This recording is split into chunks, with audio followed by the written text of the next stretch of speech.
हैं, उनमें से 50% से ज्यादा हैं। वो कैसे, महिलाओं ने कैसे जोड़े ये सब। लेकिन बीच में पानी की समस्या हो रही थी। दो लोग मेरे जीवन में पानी के लिए बड़े प्रेरणा के स्रोत रहे हैं। एक, जब मैं कक्षा 3 में मैं अपने गांव में बच्चों को पढ़ाता था कानपुर से जाने के बाद, तो एक दिन मैं वहां पर पढ़ा रहा था, तो उस किताब में, कक्षा 3 की किताब में लिखा था रोज नहाना चाहिए, रोज मुंह हाथ धोना चाहिए। तो एक गांव का लड़का जो आज यही दिल्ली में है, उसने मुझसे कहा, मासेब, पहाड़ी भाषा में कहा, मतलब मासेब या पीहे पाड़ने है और तुम नड़े बात करम था, या पीहे पाड़ने है। मेरे को लगा। फिर उसके बाद हम लोग ने कुछ और मूवमेंट करवाए, आंदोलन करवाए, पानी दूर थोड़ा और दूर से लाया गया, नल से लाया गया। ये सब सिलसिला तो चलता रहा। पानी आया नलों से, लेकिन वो हल नहीं था, समस्या नहीं। फिर मैंने काफी बुजुर्ग लोगों से पूछा। लोगों ने कहा पहले ऊपर से गांव के ऊपर खाव हुआ करते थे, लेकिन 30 साल पहले हमारे गांव में ही, हमारे इलाके में ही 100% खेतों में हल जोता जाता था। छोटे छोटे खेत थे, उनमें भी हल जोता जाता था। आधे खेतों में मडुआ बोते थे, आधे खेतों में धान बोते थे। जो लोग पहाड़ी लोग यहाँ होंगे, आधे खेत में धान बोया जाता। इतना महिलाओं का संघर्ष था, और वही पानी जो है रिचार्ज होता था। लेकिन ये बात मेरे समझ में नहीं आई थी।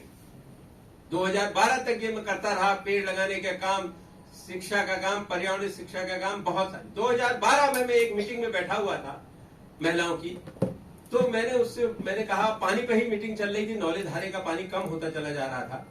तो एक बूढ़ी महिला जो लगभग 85 साल की थी, उनने फिर मेरे से कहा, मास्टर, उन्हें हालांकि पहाड़ी भाषा में, मास्टर पानी को बुने नहीं रहे तो हल का मिली। मैं समझ नहीं पाया।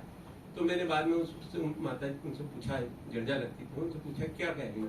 उनने कहा, सब ने खेत बंजर कर दिए, सब छोड़ के दिल्ली चले गए। उनकी भाषा दिल्ली कहा जाता है हमारे इधर, भले वो बम्बे भी गए होंगे।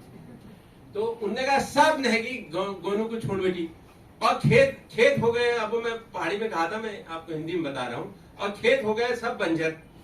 अब जब खेत बंजर हो गए, तो उसमें जितना पानी, वो कठोर हो गई है जमीन, सारा का पानी जो है बह जाता था। पहले से हम लोग के जमाने में खेतों में हल जोता जाता था, और हम निराई गुड़ाई करते थे। खेत का ढलान ऊपर को होता था, पानी बरसता था, तो खेत पानी, वर्षा के जल को पी जाता था, और वही नीचे जल स्रोत के रूप में निकलता था।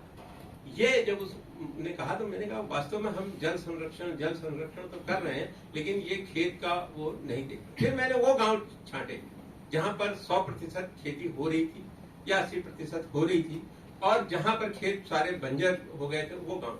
दोनों गांव पर एक रिसर्च करी, देखा कि किन किन गांव में ऐसा है।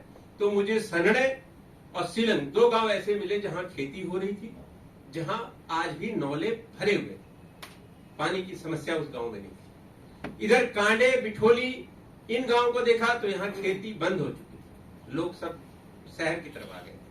तो वहां पर उनके नीचे जो नौले धारे थे वो सूख